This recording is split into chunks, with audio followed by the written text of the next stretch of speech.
গতকালকে শিলাবৃষ্টিতে তো বিশাল ক্ষতি হয়েছে আমাদের। এই যে ৮০-৯০ হাজার টাকার ফসল এই ক্ষেত্রের মধ্যে এটা সব গেছে।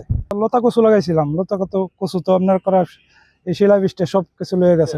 খরচ হয়েছে মনে হয় ২০,০০০ টাকা, আর বিক্রি হইল ৮০,০০০ টাকার মতো। সরকারের কাছে আমার আবেদন যে আমাদেরকে একটু সাহায্য সহযোগিতা করা। গতকালকে সন্ধ্যায় যে শিলাবৃষ্টি হয়েছে, সেই শিলাবৃষ্টির ধান অথবা এই যে কৃষি জমি সব নষ্ট করে দিছে। ধান নিচের জমির ধান পানির তলায় গেছে। এই দুইটা কাল আছে, এই কালের জন্য আমরা খুব বিদ্যুৎমান আছি। এই কালটি কুদায় দিলে সরকারে আমাদের একটু সহযোগিতা হবে।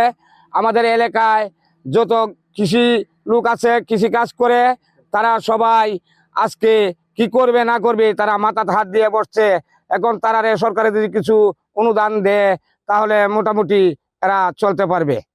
না, আমার জীবনে দেখছি না যে ওইসে আগে হয়তো ২০০০ সালে হয়তো বছরের ভিতরে শিলাবৃষ্টি কোনো সময় হয় নাই। বলে এইবারে এই যে ২-৩ তারিখ হয়েছে, আজকের দায় গতকাল সন্ধ্যার দায় অনেক বেশি হয়ে গেছে। ২-৪-৫ বছরের ভিতরে আমরা এরকম শিলাবৃষ্টি দেখছি না। আর ঘর দুয়ার যদি দেখেন তো ওইটি ভাঙ্গিয়া নিজ ভাই ফেলা দিছে পাথরে। টিন টুন যা আছে সম্পূর্ণ ভাঙ্গিয়া ফেলা দিছে, গাছ বিরিক যা আছে সম্পূর্ণ একদম ক্ষতি করে দিছে। এখন আমরা কৃষকরা পথে বসছি। এখন আমরা কি করব তাই আমরা বুঝছে কেনার পাইতেছি না। আমরা সরকারের কাছে আবেদন, তারা যেন কৃষককে কিছু সাহায্য সহযোগিতা করলে আমরা কোনো রকম বাঁচতে পারবো। 200-র বেশি সার্ভিস ও ফিচারে লেনদেনের সব বিকাশ অ্যাপে সম্ভব।